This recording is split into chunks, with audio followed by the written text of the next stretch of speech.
Hello po! Nice ko sa inyo sanang i-share ang aking experience with Yumi's Kitchen Lab. Yung mga mahihilig sa sushi, no? Kasi galing kami kahapon sa Lipa City for makeup at nang matapos nga, syempre nagugutom at gusto nating kumain. At sabi ko, saan kaya makakain for a change naman?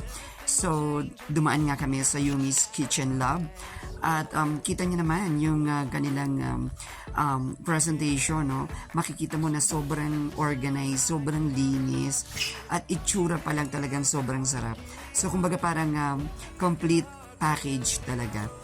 Nakabox na siya for takeout, pwede mo siyang i-gift or pwede mo siyang i-bring at home para sa mga kasama mo sa bahay na gusto mong mapatikman nitong mga sushi nito. So, napakaganda talaga. Pero, syempre, hindi natin pwedeng pagbasihan ang itsura lang. So, kailangan natin tikman. At may kasama nga siyang chopstick. Ayan. So, itry natin. Sa dami nito, hindi ko alam kung alin ang uunahin ko. Pero, syempre, kailangan ko matikman lahat.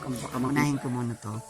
Ayan. So, hindi ako familiar or acquainted sa mga flavors. Pero, masarap. Nung matikman ko siya ay meron siyang mga aftertaste.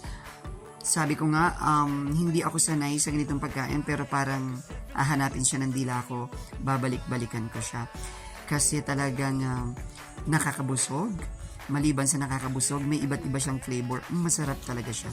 So yun nga, pinagagawan nga sa amin at sila nga may branch sa Batangas City.